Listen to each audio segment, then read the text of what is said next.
Kapuso, napanood natin ang kaawa-awang kalagayan ni Baby Charlie Sauro noong Setyembre. Magdadalawang taong gulang na siya pero sa sobrang payat, tila pang 3 buwang sanggol lamang ang kanyang timbang. Marami ang nahabag sa kanyang kwento at dahil sa mga nagpaabot ng tulong, bumubuti na ang kanyang kalagayan ngayon. Kumustahin natin si Baby Charlie. Payat at namumutla. Isang kaawa-awang Baby Charlie ang ating nakilala noong Setyembre. Bawat iyak, animoy daing ng pasakit. Bighati rin ang dulot nito sa kanyang lola na bumalikat ng responsibilidad ng pumanawang ina ni Charlie noong halos 5 buwan pa lamang ang bata. Ang hirap siya at saka naninilaw at saka namutla. Sabi ng doktora, huwag mo nang hayaan na may mangyari. Diretso mo na siya sa ospital.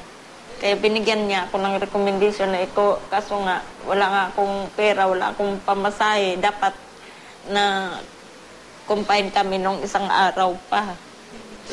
Kaso, wala nga akong pamasahe. Ang pera ko, ano na lang, 25. Matapos nating mailabas ang kwento ni Baby Charlie, may mga nagpaabot ng tulong para sa bata. At nang muli namin siyang bisitahin kamakailan, aba, isang masiglang Baby Charlie na ang sumalubong sa amin.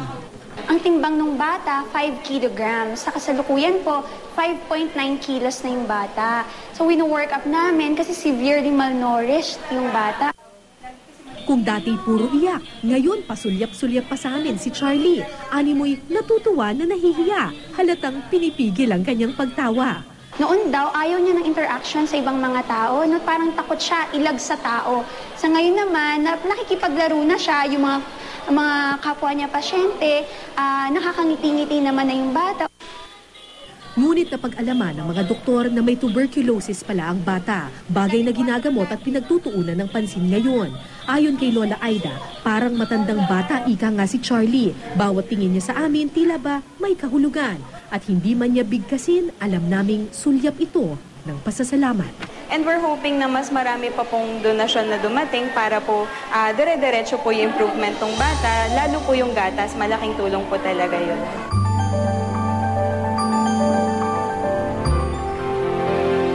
Nagpapasalamat po ang GMA Kapuso Foundation kina Dr. Yentil Siscar at Dr. Caroline Reyes sa mga gusto pong tumulong para sa tuloy-tuloy na gamutan ni Baby Charlie. Maaari po kayong magsadya sa tanggapan ng GMA Kapuso Foundation o magdeposito sa kanilang bank account o anumang sangay ng Cebuana Luwilier.